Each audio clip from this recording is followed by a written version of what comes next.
ಒಂದು ಕೆಲಸ ಮಾಡು, ಈ ಹಣ ಇಟ್ಕೋ, ಹೊಸದಾಗಿ ಒಂದೆರಡು ಮೂರು ಜೊತೆ ಬಟ್ಟೆ ತಗೋ.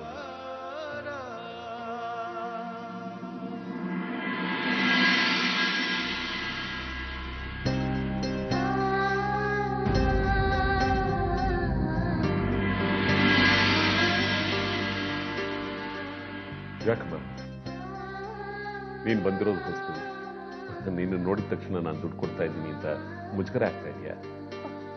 ಹಾಗಲ್ಲ ಸರ್, ಇದೇ ಮೊದಲನೇ ಸಲ ನನ್ನ ಸಂಪಾದನೆ ಅಂತ ಇಷ್ಟೊಂದು ಹಣ ನೋಡ್ತಿರೋದು.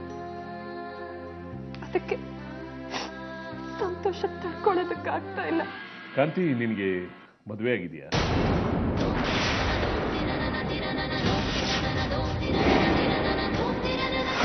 ಓಹೋ, ತಾಳಿ ಬೇರೆ ಕಟ್ಕೊಂಡಿದ್ಯಾ? ಒಂದು ವೇಳೆ ಮದುವೆ ಆಗಿದೆ ಅಂತ ನಾನೇನಾದ್ರೂ ಹೇಳಿದ್ರೆ ಇವ್ರು ಕೇಳೋ 100 ಪ್ರಶ್ನೆಗಳಿಗೆ ನನ್ನ ಕೈ ಉತ್ತರ ಕೊಡೋದಕ್ಕಾಗಲ್ಲ. ಏನು ಯೋಚನೆ ಮಾಡ್ತಿದ್ಯಮ್ಮ? ಸಿಂಪಲ್, ಮದುವೆ ಆಗಿದೆಯಾ ಅಂತ ಕೇಳಿದೆ. ಇಲ್ಲ ಸರ್, ನನಗೆ ಮದುವೆ ಆಗಿಲ್ಲ. ಸರಿ, ನೀನು ಸರಿ ಸರ್. ನೀವೇನೋ ಕುದುರೆ ಮುಖಕ್ಕೆ ಹೋಗಬೇಕು, ಆದರೆ ಹೋಗಕ್ಕಾಗಲ್ಲ ಕಣ. ಯಾಕಣ್ಣ? ಅಪ್ಪನ ಫ್ರೆಂಡ್ದು ಹೋಟ್ಲ್ ಇದೆ ಅಂತ ಹೇಳಿದ್ನಲ್ಲ, ಅವ್ರಿಗೆ ಫೋನ್ ಮಾಡಿದ್ದೆ. ಏನೋ ಅದೆಲ್ಲ ನಕ್ಸಲ್ಗಳಿಗೆ ಗಲಾಟೆ ಅಂತೆ, ಇಲ್ಲಿಗೆ ಬರೋದು ಅಪಾಯಕಾರಿ ಅಂತ. ಹೌದಾ? ಹಾಗಂತ ಎಲ್ಲೂ ಹೋಗೋದೇ ಬೇಡ ಅಂತ ನಿರ್ಧಾರ ಮಾಡ್ಬಿಟ್ಟಿರ. ಮತ್ತೆ ಈಗ ಎಲ್ಲಿಗೆ ಹೋಗೋದು ಅಂತೀಯಣ್ಣ? ಬೆಂಗಳೂರಿಗೆ ಹೋಗೋಣ. ಬೆಂಗಳೂರ್ಗ? ಹೇಗಿದ್ರು ನಾನು ಬೆಂಗಳೂರು ನೋಡಿಲ್ಲ, ಅಲ್ಲೇ 4 ದಿನ ಸುತ್ತಾಡ್ಕೊಂಡು ಬರೋಣ. ಬಾವಾ, ಏನಂತೀರಾ? ಹೌದು ಕಣ ಮಂಜು, ಐಶ್ವರ್ಯ ಹೇಳ್ತಾ ಇರೋದು ನನಗೂ ಸರಿ ಅನಿಸ್ತು. ನೀವು ಬೆಂಗಳೂರಲ್ಲಿ ಒಂದು 4 ದಿನ ಇದ್ದು ಬನ್ನಿ.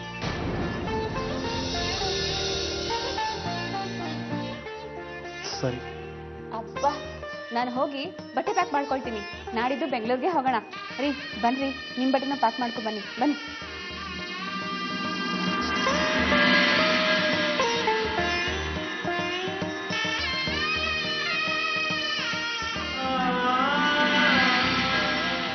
ಜಗತ್ತಿನ ದೃಷ್ಟಿಲಿ ಇವತ್ತಿಂದ ನಾನು ಮದುವೆನೇ ಆಗದೆ ಇರೋಳು. ನನ್ನ ಗಂಡ ಯಾರು ಅಂತ ನನಗೆ ಗೊತ್ತಿಲ್ಲ, ನಾನು ಯಾರು ಅಂತ ಅವ್ರಿಗೆ ಗೊತ್ತಿಲ್ಲ. ನಾನು ಮಾಡ್ತಾ ಇರೋ ಈ ಕೆಲಸ ಶಾಸ್ತ್ರದ ಪ್ರಕಾರ ತಪ್ಪಿರ್ಬೋದು, ಅಪರಾಧನೂ ಇರ್ಬೋದು. ಆದ್ರೆ ನನ್ನ ಮನಸ್ಸಾಕ್ಷಿಗೆ ಇದು ಸರಿ ಅಂತ ಅನ್ನಿಸ್ತಾ ಇದೆ. ಇದು ಅನಿವಾರ್ಯ. ನೀವಿದನ್ನ ಅರ್ಥ ಮಾಡ್ಕೋತೀರಾ ಅಂತ ಅನ್ಕೊಂಡಿದ್ದೀನ್ರಿ.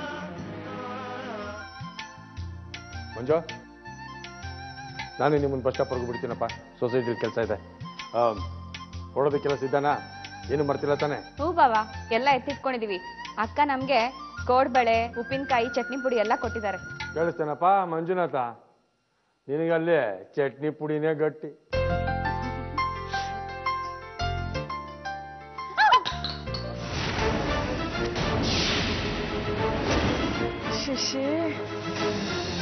ಕಾಫಿ ಚೆಲ್ಲಿದ್ರೆ ಏನಾಯ್ತು ಈಗ? ಮೊದಲನೇ ಸಲ ಐಶ್ವರ್ಯ ಕಾಫಿ ಮಾಡಿದಾಗ ಕುಡಿಯಕ್ಕಾಗದೆ ನಾವೆಲ್ಲ ತಗೊಂಡೋಗಿ ಇಸ್ಲಲ್ಲಿ ಚೆಲ್ಲಿದ್ವಿ. ಈಗ ಚೆನ್ನಾಗಿ ಕಾಫಿ ಮಾಡಕ್ ಕಲ್ತಿದ್ದಾಳೆ, ಆದ್ರೆ ಕುಡಿಯೋದನ್ನ ಮರ್ತೋಗಿದ್ದಾಳೆ. ಹಂಗಾಗಿ ಇಟ್ಕೊಳ್ಳೋದು ಚಲೋ. ಏನೀಗ?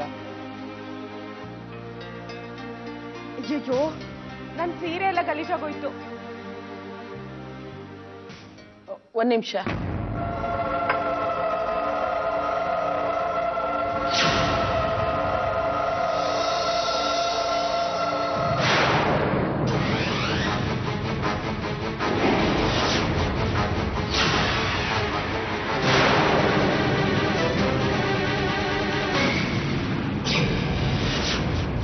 ಅಮ್ಮ, ಏನ್ ಮಾಡ್ತಿದ್ಯಾ? ಶಾಂತಿನಿ ಯಾಕಮ್ಮ ಬಿಸಾಕ್ತೆ?